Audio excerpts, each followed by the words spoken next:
आज हम क्या डिस्कस करेंगे? ट्रिग्नोमेट्रिक रेशियो और आइडेंटिटीज के 2026 के जो जनवरी और अप्रैल दोनों में आपके पीवाईक्यूज आए हुए थे, वो डिस्कस करेंगे। ठीक है, तो पहला क्वेश्चन क्या बोल रहा है कि 10 a और 10 b, ए और बी का बता रखा है कि यहाँ से यहाँ बिलोंग करते हैं। इस क्वाड्रेटिक इक्वेशन के रूट्स हैं, तो तुम्हें इसकी वैल्यू निकालनी है। तो अगर इसके रूट्स 10 a और 10 b हैं, तो मैंने सम ऑफ द रूट्स और प्रोडक्ट ऑफ द रूट्स वाला फॉर्मूला लगा दिया। इसमें किसी को कोई दिक्कत होगी नहीं, है ना। फिर क्योंकि ये दोनों वैल्यूज मेरी देखी देखी लग रही थी, तो मैंने tan of a plus B निकाल लिया, क्या पता जरूरत पड़ जाए, है ना, और पड़ेगी भी। तो यहाँ से tan of a plus B आ गया बड़े प्यार से, कुछ नहीं किया, सब्स्टिट्यूट कर दिया, फॉर्मूले पता होने चाहिए। अब ट्रिगो में अगर फॉर्मूले नहीं पता है तब तो फिर क्या ही कर सकते हैं ना, फिर तो कुछ नहीं हो पाएगा। फॉर्मूले याद करो बढ़िया से। अब इसके बाद हमें किसकी वैल्यू निकालनी थी? इसकी। तो हम ये वाला फॉर्मूला बार बार पढ़ते हैं कि 2 साइन स्क्वायर थीटा को हम क्या लिख सकते हैं? 1 माइनस कॉस 2 थीटा, है ना। बढ़िया से रटा होना चाहिए। तो इसको हम क्या लिखेंगे? 1 minus cos 2 theta, 2 sign square theta को, तो 10 इंटू 1 माइनस कॉस 2 थीटा। अब मेरे को अगर tan of a plus B पता है, अगर tan of a plus B पता है, तो क्या cos of a plus B निकालना डिफिकल्ट होगा? नहीं, ट्राइंगल बनाओ, निकाल लो, है ना। अगर ए और बी जो है वो इस रीजन में लाई कर रहे हैं, तो क्या ए प्लस बी ये इस वाले रीजन में लाई करेगा? अरे यार, दोनों एंगल इस वाले रीजन में है, तो ए प्लस बी 0 से पाई में लाई करेगा। अब क्योंकि ये पॉजिटिव है, tan of A plus B क्या है? पॉजिटिव। मतलब कौन से क्वाड्रेंट का एंगल है? फर्स्ट क्वाड्रेंट का। तो अगर ये फर्स्ट क्वाड्रेंट का एंगल है ना, तो यहाँ से क्या पता चल रहा है हमें कि A plus B first quadrant का एंगल होगा, तो cos of A plus B भी क्या होगा? पॉजिटिव। ट्राइंगल बनाओगे 1/3 पी बाई बी, है ना, तो cos of A plus B यहाँ से बड़े प्यार से बेस बाई हाइपोटेनियस आ जाएगा, पुट कर देना, आंसर आ जाएगा। अब फ्री के नंबर थे, है ना, बस ये पता होना चाहिए कि पाई बाई 18 का मतलब कितना? 10 डिग्री। तो ये क्या है? साइन 10, साइन 50, साइन 70, है ना। अब ये देखते ही तो तुम्हें ये चमकना चाहिए, अगर नहीं चमक रहा है तो मतलब बहुत सारी मक्कारियां की है। Sine theta, sine of 60 minus theta, sine of 60 plus theta. अगर ऐसा दे रखा है तो इसको हम क्या लिख सकते हैं? 1/4 साइन 3 थीटा, है ना। थीटा की वैल्यू 10 डिग्री है, पुट कर दो, आंसर आ जाएगा, है ना। तो यहाँ से के की वैल्यू कितनी आ गई? 1/8। अगर के की वैल्यू 1/8 यहाँ पुट कर दोगे, तो ये बन जाएगा साइन 10 पाई बाई 24, सॉल्व करके 5 पाई बाई 12, मतलब 75 डिग्री। पाई बाई 12 कितना होता है? 15 डिग्री। ये वैल्यूज पता होनी चाहिए तुम्हें, है ना, कि पाई बाई 12 15 डिग्री होता है, पाई बाई 18 10 डिग्री होता है ना। सिमिलरली तुम्हारा और भी वैल्यूज हैं, जैसे पाई बाई 8 जो है, ये क्या है? पाई बाई 4 का हाफ है ना। इस तरह से वैल्यूज तुम्हें पता होनी चाहिए। अब स्पेशल एंगल्स हैं ये जो हम याद रखते हैं ताकि टाइम सेव हो जाए। साइन 75 को हम क्या लिख सकते हैं? कॉस 15 भी लिख सकते हैं ना। और कॉस 15 या साइन 75 की वैल्यू हमें बढ़िया से याद होनी चाहिए। नहीं याद है तो दिक्कत वाली बात है, याद करो, है ना। तो ये वैल्यू कितनी होती है? √3 प्लस 1/2 रूट। बढ़िया से पता होनी चाहिए, है ना। आगे बढ़ते हैं। अब ये वाला क्वेश्चन क्या बोल रहा है कि थीटा जो है वो इस एंगल में लाई करता है 0 से लेके 4 पाई तक, और tan स्क्वायर थीटा 1 नहीं है ना। फिर उसने आगे ये बोला कि ऐसा ऐसा कुछ दे रखा है और a इंटीजर है, फिर नंबर ऑफ एलिमेंट इसकी बात कर रहा है, तो थोड़ा सा इसको हम क्या करते हैं? सिंप्लीफाई। तो देखो यहाँ मेरे को दिख रहा है a square minus B square, तो मैं क्या लिखाऊंगा? a minus B into A plus B. तो cos to the power 4 minus sine to the power 4, cos to the power 4 plus sine to the power 4। कुछ नहीं किया, क्या लगाया? A square minus B square. फिर से मैं इसमें क्या लगा सकता हूँ? A square minus B square, वो लगा दिया। तो इसमें अगर मैंने A square minus B square लगाया, cos square minus sine square, और cos square plus sine square क्या होता है? 1। बच्चा बच्चा जानता है ना। इसमें मैंने क्या लगा दिया? वापिस ए स्क्वायर माइनस बी स्क्वायर, तो यहाँ पहुंच गया। अब ये क्या लिखा है? देखो, ये लिखा है cos 2 थीटा, है ना, साफ साफ दिख रहा है। तो अगर ये cos 2 थीटा sec 2 थीटा, तो ये मल्टीप्लाई होके कितना हो गया? 1। अब इस क्वांटिटी को जब सॉल्व करोगे तो ये भी हमें पता होता है ये होगा, है ना। 1 माइनस 2 याद कराया जाता है कि c की पावर 4 प्लस s की पावर 4, ये होता है 1 minus 2 c square s square, है ना। cos की पावर 6 प्लस साइन की पावर 6, ये क्या होता है? 1 minus 3 sine square cos square, है ना। ये पता होना चाहिए चीजें, ताकि तुम चीजें थोड़ी सी स्पीड में सॉल्व कर पाओ, है ना। फिर इसको हमने क्या किया? साइन 2 थीटा वाले फॉर्मूले में ले गए, है ना। तो इसको साइन 2 थीटा अपॉन 2 लिख सकते हैं, होल स्क्वायर लिखा हुआ है ना। तो कर दिया यहाँ से। फिर ये 2/4 कट के 1/2 आ गया। ये वैल्यू किसके बराबर दी गई है? ए स्क्वायर, मतलब ए स्क्वायर इसके बराबर है। अब हम जानते हैं कि साइन स्क्वायर की रेंज क्या होती है? 0 से 1। अरे, साइन थीटा अगर -1 से बन जाता है तो साइन स्क्वायर थीटा 0 से बन जाता है। तो यहाँ से जो ए स्क्वायर होगा वो कहाँ से कहाँ तक जाएगा? 1 से 2 तक। कहाँ से कहाँ तक? 1 से 2 तक। तो अगर ए स्क्वायर 1 से 2 तक जा रहा है और उसने बोला है कि ए क्या है? इंटीजर। ए क्या है? इंटीजर। तो साफ साफ दिख रहा है कि अगर ए स्क्वायर 1 से 2 जा रहा है, ए इंटीजर है, तो ए को क्या होना पड़ेगा? 1, है ना। मतलब ए स्क्वायर को क्या होना पड़ेगा? 1। क्योंकि ए स्क्वायर अगर और कोई वैल्यू आ गई तो ए इंटीजर नहीं हो पाएगा, और उसने बोला ए इंटीजर है, तो ए स्क्वायर को क्या होना पड़ेगा, 1। अब ए स्क्वायर 1 कब होगा, जब ये क्वांटिटी 1 होगी, मतलब साइन स्क्वायर 2 थीटा कितना, 1, है ना। अब sine square 2 theta equals to 1 को जब तुम सॉल्व करोगे वो इस टाइप के एंगल आएंगे, है ना। Sine square theta equals to sine square alpha, इसको जब हम सॉल्व करते हैं तो इस टाइप के एंगल आते हैं। मतलब यहाँ से देखो कि tan square theta equals to ये नहीं होना चाहिए, मतलब थीटा ऐसा नहीं होना चाहिए जो उसको tan थीटा को या तो 1 बना दे या -1। अब यहाँ से जो भी थीटा आएगा, यहाँ से जो भी थीटा आएगा उसके करस्पॉन्डिंग tan थीटा या तो +1 बन रहा होगा या -1। उसने ऐसा बोला, ऐसा नहीं होना चाहिए, तो मतलब यहाँ से हम कोई भी थीटा नहीं ले सकते। तो कितने नंबर ऑफ एलिमेंट्स आ जाएंगे इसमें, 0। इस बार दे रखा है अल्फा बीटा निकालना है बेसिकली, है ना। तो देखो क्या करोगे यहाँ, तो यहाँ मेरे को साफ-साफ दिख रहा है कि फॉर्मूलों का यूज़ होगा। Cos square A minus sine square B लिखा हुआ है। इस ये क्या होता है, cos of A plus B into cos of A minus B. फिर से बोल रहा हूँ, trigo is all about formulas and their application, है ना। तो वो आना चाहिए तुम्हें। तो cos square A minus sine square B को हम क्या बोलते हैं, cos of A plus B into cos of A minus B, है ना। Sine square A minus sine square B लिखा है, इसको हम क्या बोलते हैं, sine of A plus B into sine of A minus B. तो अगर फॉर्मूले नहीं आ रहे हैं बेटा, तो दिक्कत वाली बात है, फॉर्मूलों को बहुत अच्छे से याद करना है ना। क्योंकि ट्रिगो ऐसा चैप्टर तो है नहीं जो कि इंडिपेंडेंट है, वो आगे आपके बचे हुए चैप्टर्स में भी यूज होता ही रहता है ना। तो cos square A minus sine square B को हमने क्या लिख दिया, cos of A plus B. इन दोनों का सम कितना हो गया, 60 डिग्री। इन दोनों का डिफरेंस कितना हो गया, 36 डिग्री, है ना। सिमिलरली इन दोनों का सम साइन 30 हो गया और इन दोनों का डिफरेंस साइन 18 हो गया। कुछ नहीं किया, फॉर्मूला लगा दिया। अब साथ साथ दिख रहा है ये दोनों वैल्यू सेम होती है, तो ये बच गया कॉस 36 अपॉन साइन 18। अब ये वैल्यूज जो हैं ये स्पेशल एंगल है, ऑल्दो तुम इन्हें डिराइव भी कर सकते हो, बट एग्जाम में तो वो करने नहीं बैठोगे, है ना। तो सारे स्टैंडर्ड एंगल्स हमें क्या करवाए जाते हैं, याद। तो उनको बहुत अच्छे से क्या करना है, याद। कोई अगर रात को 2 बजे उठा के पूछ ले तो उसको बता के सो जाना है ना, बढ़िया से, बट बताना नींदों में भी याद होना चाहिए ये, है ना। तो cos 36 की वैल्यू क्या होती है, √5 + 1/4, और sin 18 की वैल्यू क्या होती है, √5 - 1/4। तो ये वैल्यू इसके बराबर आ गई। अब डिनोमिनेटर में रूट है, रैशनलाइज कर दिया। रैशनलाइज करने के बाद थोड़ी बहुत जब तुमने मजदूरी कर ली तो तुम यहाँ पहुंच गए, है ना। अब उसने क्या बोला था कि ये जो वैल्यू है ये इसके बराबर है, तो कंपेयर कर लिया। जैसे ही कंपेयर करोगे तो बड़े प्यार से दिख जाएगा कि अल्फा की वैल्यू 3 है और बीटा की वैल्यू क्या है, 1। उसने क्या पूछा था, अल्फा प्लस बीटा, है ना। अब ये जो स्टैंडर्ड एंगल्स हैं ये तुम तो एक जगह लिखोगे नहीं, है ना। तो मैंने तुम्हारे लिए लिख दिए हैं, इनको बहुत अच्छे से याद रखना है। देखो साइन 18 क्या होता है, √5 - 1/4। कॉस 36 क्या होता है, √5 + 1/4।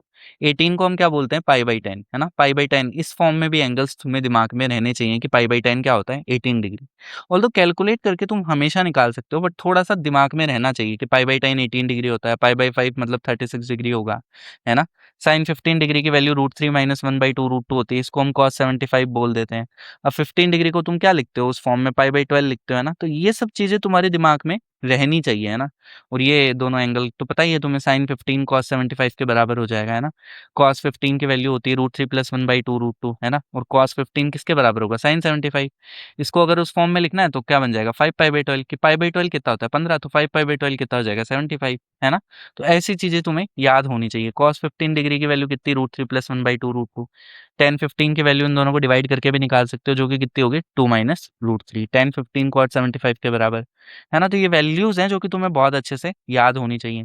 ये दोनों वैल्यू भी याद होनी चाहिए कि tan 22.5 कितना होता है, √2 - 1। cot 22.5 कितना होता है, √2 + 1, है ना। और 22.5 किसका आधा है, 45 का आधा है। तो 45 को हम क्या बोलते हैं, 45 डिग्री वाले एंगल को, π/4। तो π/4 का आधा क्या हो जाएगा, π/8, है ना। तो ये सारी वैल्यूज तुम्हें क्या होनी चाहिए, बहुत ही अच्छे से याद होनी चाहिए, है ना।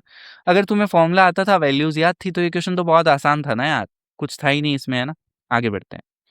ये भी बहुत ईज़ी सा क्वेश्चन है। क्या बोल रहा है कि हमें इसकी मिनिमम वैल्यू निकालनी है इस एक्सप्रेशन की, है ना। तो देखो मैंने क्या किया, यहाँ मेरे को दिख रहा है कि इसको मैं डबल एंगल में ले जा सकता हूँ, है ना। एक कॉस स्क्वायर था और साइन स्क्वायर मैंने अलग कर लिया, तो cos square plus sine square क्या बन गया, 1, और 1 + 2 3 बन गया, तो ये तो आ गया 3, और 2 साइन स्क्वायर थीटा बचा, और ये वाला टर्म बचा, है ना। समझ पा रहे होंगे, बहुत ईज़ी सी चीज़ है। इसको हम क्या लिख सकते हैं, 3 sin 2 थीटा लिख सकते हैं। और ये वाले फॉर्मूले में बहुत बार बता चुका हूँ कि इसको डबल एंगल में ले गए हो तो इसको भी डबल एंगल में ले जाओ, है ना। तो तुम्हें ये दोनों फॉर्मूले में तो इतनी बार यूज होते हैं जिसकी कोई हद नहीं है। cos स्क्वायर थीटा को आप क्या लिखते हैं, 1 + cos 2 थीटा अपॉन 2, और sin स्क्वायर थीटा को आप क्या लिखते हैं, 1 - cos 2 थीटा अपॉन, है ना। तो ये फॉर्मूले अच्छे से याद होने चाहिए। तो मैंने sin स्क्वायर थीटा को रिप्लेस कर दिया 1 - cos 2 थीटा अपॉन 2 से, ठीक है, आगे जैसे ही आप सॉल्व करेंगे, बेसिक से कैलकुलेशन है, तो ये बन जाएगा। अब ये जो एक्सप्रेशन है, ये सभी ने देखा होता है, a sin theta plus b cos theta, है ना? बस यहाँ दोनों एंगल सेम होने चाहिए, ये पता होता है हमें। तो इसकी जो रेंज होती है, minus of under root A square plus B square से under root of A square plus B square तक होती है ना? तो हमें क्या निकालना था यार, कैलकुलेशन कर लेना बेसिक बेसिक, है ना? इसके बाद हमें चाहिए थी इस एक्सप्रेशन की मिनिमम वैल्यू। इस पूरे एक्सप्रेशन की क्या चाहिए? मिनिमम, मतलब y की मिनिमम वैल्यू चाहिए, अगर मैं इसको y बोल दूं तो ये मिनिमम कब होगा? जब ये वाली क्वांटिटी क्या होगी? मैक्सिमम। ये पूरी क्वांटिटी अगर मैक्सिमम होगी तभी तो ये मिनिमम होगा। आ रहा होगा समझ, है ना? तो इसकी मैक्सिमम वैल्यू क्या होगी? Under root of 9 plus 1 under root 10, जैसा कि यहाँ लिखा गया है। इसको मिनिमम होने के लिए इसको मैक्सिमम जो कि रूट 10 होता है, तो 4 माइनस रूट 10 इसकी वैल्यू आ जाएगी, है ना? आसान सा क्वेश्चन, आ गया होगा समझ। आगे बढ़ते हैं। ठीक है, तो ये थोड़ा सा ठीक ठीक क्वेश्चन है। क्या बोल रहा है कि एफ ऑफ थीटा की वैल्यू जो है ना, वो क्या दे रखी है? ऐसा कुछ गंदा सा एक्सप्रेशन दे रखा है। थीटा जो है वो कोई रियल है, मतलब कोई बाउंडेशन नहीं है उस पे। फिर बोल रहा है अल्फा और बीटा जो है वो उसकी मैक्सिमम और मिनिमम वैल्यू, मतलब मैक्सिमम और मिनिमम निकालना है इसका। फिर ये तो निकाल ही लोगे, है ना? तो देखो, सबसे पहली चीज जो मैंने ऑब्जर्व की कि यहाँ देखो, ये जो पावर्स हैं सारी, ये पावर्स कैसी हैं? इवन। तो अगर सारी पावर्स ही इवन है, तो चाहे ये प्लस कॉस थीटा बने या चेंज हो, मतलब प्लस बने चाहे माइनस बने, अंदर वो पावर क्योंकि इवन होगी तो क्या बन जाएगा? वो पॉजिटिव ही बनेगा। अब तुम बस ये देख लो, क्या ये इसके अराउंड चेंज होगा? हाँ, तो पाई बाई 2 के अराउंड चेंज होगा तो ये कॉस की पावर 4 थीटा बनेगा। ये चेंज नहीं होगा तो ये साइन की पावर ही रहेगा। ये कॉस हो जाएगा और ये साइन ही रहेगा, है ना? आ रहा होगा समझ? बेसिक बेसिक चीजें आती होंगी। और पावर क्योंकि क्या है? इवन, तो हमें देखना ही नहीं है कि प्लस का बन रहा है माइनस का बन रहा है, क्योंकि अल्टीमेटली तो वो पॉजिटिव ही हो जाएगा अगर अंदर नेगेटिव भी आया तो, है ना? ठीक है। तो इसके बाद ये लिखा है साइन 4 प्लस कॉस 4, कॉस की पावर 6 प्लस साइन की पावर 6। अब ये वाली चीजें भी मैं बता चुका हूँ, बहुत बार यूज होती रहती हैं हमें, है ना? क्या कि साइन की पावर 4 प्लस कॉस की पावर 4, इसको कैलकुलेट नहीं करना है, डायरेक्ट पता होना चाहिए ये होता है ना? और साइन की पावर 6 प्लस कॉस की पावर 6 क्या होता है? 1 minus 3 sine square cos square. बहुत बार यूज होता है ये, है ना? और प्रैक्टिस से क्या हो जाता है? याद भी हो जाता है ना? तो देखो, इसको मैंने ये लिख दिया, इसको मैंने ये लिख दिया। फिर मैंने कॉन्स्टेंट्स को अलग कर लिया और ये वाली वैल्यू अलग कर ली, तो ये बन गया। फिर मैंने इसको डबल एंगल में ले गया, है ना? ये क्या लिखा है? Cos square theta plus sine square theta, तो cos theta sine theta whole square लिखा है। इसको मैं क्या लिख सकता हूँ? साइन 2 थीटा अपॉन 2 का होल स्क्वायर, है ना? आ रहा होगा समझ? इजी इजी कैलकुलेशंस है। तो मेरे पास एफ ऑफ थीटा को मैंने सिंप्लीफाई कर लिया, ये बच गया। अब मेरे को पता है भाई, साइन स्क्वायर 2 थीटा की रेंज क्या होगी? 0 से 1, है ना? 0 से 1 अपॉन 2 कर दोगे तो ये 0 से हाफ हो जाएगी। अब एक बार अगर ये मैक्सिमम चाहिए तो इसको मिनिमम ले लो, तो इसकी मैक्सिमम वैल्यू 2 आ जाएगी, है ना? और ये पूरा एफ ऑफ थीटा अगर मिनिमम चाहिए तो मिनिमम ये कब होगा? जब ये हाफ हो जाएगा, है ना? तो बीटा भी आ जाएगा। अल्फा और बीटा दोनों आ गए, तो अल्फा प्लस 2 बीटा निकाल दो। अल्फा की वैल्यू 2 है और बीटा की वैल्यू 3/2 है। पुट कर दिया, आंसर आ गया, है ना? तो बस तुम्हें एक तो ये दोनों चीजें जो हैं, ये दोनों फॉर्मूले, ट्रिगो इज ऑल अबाउट, वापस से बोल दे रहा हूँ, trigo is all about formulas and their applications, है ना? तो पता होने चाहिए ये। अब ये चीज अगर तुम कैलकुलेट करने बैठोगे, अब ये कोई रॉकेट साइंस नहीं है, कैलकुलेट तुम ऑब्वियसली कर सकते हो कि ये क्या लिखा है? ए स्क्वायर का होल क्यूब प्लस, मतलब सी स्क्वायर का whole cube plus sine square का होल क्यूब, तो A cube plus B cube वाली आइडेंटिटी है, लगाओ आंसर आ जाएगा। बट इतना टाइम नहीं होता ना तुम्हारे पास, तो ये चीजें तुम्हें क्या होनी चाहिए? बढ़िया से याद होनी चाहिए, है ना? या फिर बढ़िया से रटी होनी चाहिए, जो भी तुम बोलना चाहो, है ना? समझ गए होंगे, इजी सी कैलकुलेशन थी, है ना? ठीक है, आगे बढ़ते हैं। ये वाला क्वेश्चन देखो, क्या बोल रहा है कि cos of alpha plus beta दे रखा है, sine of alpha minus beta दे रखा है। अल्फा बताया, ये इंपॉर्टेंट चीज होती है, जैसा मैंने पहले बताया था। अल्फा यहाँ से यहाँ तक है और बीटा की रेंज ये दे रखी है। 10 टू अल्फा कुछ ऐसा गंदा सा दिखता है, तो आर और एस, मतलब 10 टू अल्फा निकालोगे और फिर आर और एस को कंपेयर करोगे, है ना? यही पूछ रहा होगा, हाँ। तो देखो, अब सबसे पहली बात तो देखो, एक अल्फा प्लस बीटा है, एक अल्फा माइनस बीटा है, तो तुम्हें 2 अल्फा बनाना है। तो देखो, इन दोनों का सम अगर तुम कर दो, एक ऑब्जर्वेशन है जो कि दिख रही होगी साफ साफ, कि अगर मैं इन दोनों का सम कर दूं तो मेरे को 2 अल्फा मिल जाएगा। Alpha plus beta plus alpha minus beta. हाँ जी बताओ। हाँ सर, बिल्कुल मिल जाएगा। इन दोनों को अगर सम करोगे तो 10 टू अल्फा, उसको हम ऐसा लिख सकते हैं ना। अब tan of A plus B का फॉर्मूला तो आता ही होगा, क्या होता है? tan a plus tan b upon 1 minus tan a tan b, वो लगा दिए, है ना? तो अब बस तुम्हें इसकी वैल्यू निकालनी है। अब देखो, क्या cos of alpha plus beta दे रखा है, तो यहाँ से tan of alpha plus beta आ जाएगा, यहाँ से tan of alpha minus beta आ जाएगा। पुट कर देंगे, है ना? तो देखो, अब क्योंकि अल्फा यहाँ से यहाँ तक है 0 से पाई बाई 3 और बीटा यहाँ से यहाँ तक है ना? तो हमें क्या चाहिए यहाँ से tan ऑफ, अब यहाँ अल्फा प्लस बीटा देख लो कौन से क्वाड्रेंट में लाई करेगा, तो अल्फा प्लस बीटा 0 से लेके π/3 प्लस π/4 तक होगा। तो साफ साफ दिख रहा है कि फर्स्ट या सेकंड क्वाड्रेंट में होगा, है ना। अब क्योंकि कॉस नेगेटिव है, अल्फा प्लस बीटा किस में होगा, मैंने बताया या तो फर्स्ट में होगा या सेकंड में होगा। अब कॉस नेगेटिव है तो फर्स्ट में अगर होता तो कॉस तो पॉजिटिव होता है, तो फर्स्ट में तो हो नहीं सकता, तो कौन से क्वाड्रेंट में होगा, सेकंड क्वाड्रेंट में। तो अगर कॉस ये एंगल सेकंड क्वाड्रेंट का है तो tan of alpha plus beta भी नेगेटिव आएगा, है ना। अब कॉस दे रखा है तो ये हो जाएगा बेस बाई हाइपोटेनियस, है ना, 1 अप ये, तो ये वैल्यू आ जाएगी यहाँ से √99। पाइथागोरस तो लगा ही लेते होंगे, इतना तो अज्यूम कर ही लेता। तो tan of alpha plus beta निकालोगे तो यहाँ से √99 आ जाएगा, बट वो माइनस साइन के साथ आएगा क्योंकि ये कौन से क्वाड्रेंट का एंगल है, सेकंड क्वाड्रेंट का, क्योंकि कॉस नेगेटिव है तो फर्स्ट का तो हो नहीं सकता, तो सेकंड का होगा, है ना। आ गया होगा समझ, ठीक है। तो यहाँ से tan ऑफ अल्फा, सिमिलरली यहाँ से तुम्हें tan of alpha minus beta चाहिए। तो देखो अल्फा माइनस बीटा कौन से क्वाड्रेंट का होगा, फर्स्ट क्वाड्रेंट का, तो tan of alpha minus beta तो पॉजिटिव ही होगा, है ना, स्पीड तेज तो नहीं हो जा रही होगी। तो यहाँ से जब तुम देखोगे साइन दे रखा है तो ये 3 परपेंडिकुलर बाई हाइपोटेनियस, बेस निकाल लेना, इसका स्क्वायर √64 - 9, यहाँ पहुंच जाओगे। अब 10 क्योंकि पॉजिटिव होगा तो 3/√55 आ गया, तो tan of alpha plus beta भी आ गया, माइनस भी आ गया, पुट कर दिया फॉर्मूले में। तो जैसे ही पुट कर दोगे यहाँ पहुंच जाओगे, है ना, पुट कर दिया। पुट करने के बाद बस तुम्हें इसको उस फॉर्म में लाना था, ऊपर वाली फॉर्म में, है ना। तो देखो एक तो √11 कॉमन आना चाहिए, तो जैसे ही तुम एलसीएम वगैरह ले लोगे इसका, तो यहाँ से देखो साफ साफ दिख रहा है कि √11 कॉमन आ रहा होगा। इसको मैं लिख सकता हूँ √5 × √11। यार एलसीएम ले लेना है ना खुद, कैलकुलेशन तो तुम्हें खुद ही करनी चाहिए, मजदूरी। तो यहाँ से ये क्या बन रहा है √99, तो इसको √11 × 3 लिख सकता हूँ, तो ये √11 कॉमन आ गया बाद में, है ना। और ये क्या बन गया 9 + √5। ऊपर से अगर तुम देखो ऊपर क्या कॉमन चाहिए तुम्हें इस फॉर्म में लाने के लिए, 3। तो ऊपर वाली चीज में से मेरे को 3 निकालना है, इसको मैं क्या लिख सकता हूँ 3√11, इसको √11 × √5, ये 3 है ही, तो देखो 3 कॉमन आ गया, है ना। 3 कॉमन ले लेना, ये दोनों मल्टीप्लाई होके 11 हो गया √5। ठीक है, कंपेयर कर लोगे, अब साफ साफ दिख रहा है आर की जगह क्या लिखा है 11 लिखा है, और एस की जगह क्या लिखा है 9, तो आर की वैल्यू 11 हो जाएगी, एस की 9, आर प्लस एस कितना आ जाएगा 20। आ गया होगा समझ, है ना। ठीक है, तो ये क्वेश्चन भी आसान सा था, बस तुम्हें ये चमकना चाहिए कि मैं इन दोनों को जोड़ दूं, इन दोनों को जोड़ दूं तो मुझे क्या मिल जाएगा, 2 अल्फा मिल जाएगा। फिर बाद में वो तुमसे हल्का फुल्का क्या करवा रहा है कि इस वाली फॉर्म को तुम उसमें कन्वर्ट कर दो, है ना, इस वाली फॉर्म।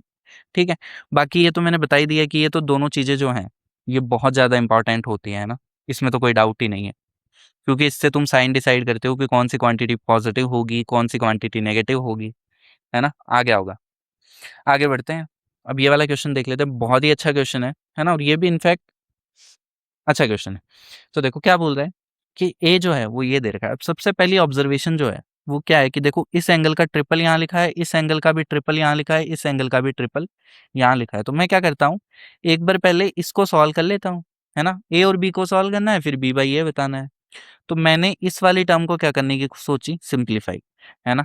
तो देखो मैंने क्या किया, ऊपर और नीचे cos 3 से मल्टीप्लाई डिवाइड कर दिया। ठीक है, कर सकते हैं, हाँ जी सर बिल्कुल कर सकते हैं। अब ऊपर देखो साइन ए कॉस भी बन गया, याद देखो, है ना, इससे मल्टीप्लाई किया तो यहाँ मैंने देखा इन दोनों का डिफरेंस क्या है 6, इन दोनों का डिफरेंस है 6, और ऊपर भी मेरे को दिख रहा है कि मैं इसको 6 के फॉर्म में कन्वर्ट कर सकता हूँ, है ना। तो मैंने कर दिया, इसको मैं क्या लिख सकता हूँ sin6/2। अरे साइन थीटा कॉस थीटा को क्या लिखते हैं, इतनी बार तो आ गया पेपर में, क्या लिखते हैं sin2θ/2, तो θ3 है तो sin6/6 हो जाएगा 1/2 इधर, ये इस तरह से बन जाएगा। अब ये तो साफ साफ दिख रहा है कि इन दोनों का क्या लिखा है, डिफरेंस लिखा है, इन दोनों एंगल का डिफरेंस लिखा है, वो बना दिया। अब यहाँ मैंने फॉर्मूला लगा दिया कि sine of A minus B, sine of A minus B, और ये ऐसे लिखा है तो sine A cos B minus cos A sine B. तो ये फॉर्मूला लगा दिया, अलग अलग डिवाइड कर दिया, इसको अलग डिवाइड कर दिया, इसको अलग, कॉस से cos cancel, sine by cos क्या बन गया tan9, है ना। जब इसको इससे डिवाइड करोगे तो ये कॉस से कॉस कैंसिल हो जाएगा, और ये क्या बनेगा tan3, है ना। तो यहाँ से ये बन जाएगा। अब जैसे ये बना वैसे ही तो ये बनेगा, है ना। तो ये क्या बनेगा 1/2 tan27 minus tan9, 1/2 tan81 minus tan27, है ना। फिर अगर तुम इन दोनों को सबको जोड़ दोगे तो ये इससे कैंसिल, ये इससे कैंसिल, तो फाइनली ए की वैल्यू क्या आ जाएगी, ये आ जाएगी, है ना। अगर ए की वैल्यू ये आ गई, है ना, और बी देखो क्या दे रखा है, तो बी तो सेम चीज ही है, tan81 माइनस tan3, बस ये 2 का फर्क है, तो बी बाई ए करोगे तो क्या आ जाएगा 2 आ जाएगा, दिख रहा होगा साफ साफ, है ना। ठीक है, तो इसमें इम्पोर्टेंट चीज़ क्या रियलाइज़ करना है कि देखो यहाँ एक पैटर्न है, इसका ट्रिपल यहाँ लिखा है, इसका ट्रिपल यहाँ लिखा है, तो जैसा ये बिहेव करेगा वैसे ही ये बिहेव करेंगे। फिर एक इम्पोर्टेंट चीज़ यहाँ है कि ये 9 है ना? मैंने क्या किया cos 3 से ऊपर-नीचे मल्टीप्लाई डिवाइड कर दिया। एक बार cos 3 से नीचे ऊपर-नीचे अगर तुम मल्टीप्लाई डिवाइड कर दोगे, तो फिर तुम उस डायरेक्शन में क्या कर पाओगे, सोच पाओगे कि इन दोनों का जो डिफरेंस है वो मुझे ऊपर दिखने लग जाएगा, है ना? तो ये वाला क्वेश्चन क्या है? बहुत ही अच्छा क्वेश्चन। ठीक है, समझ गए होंगे?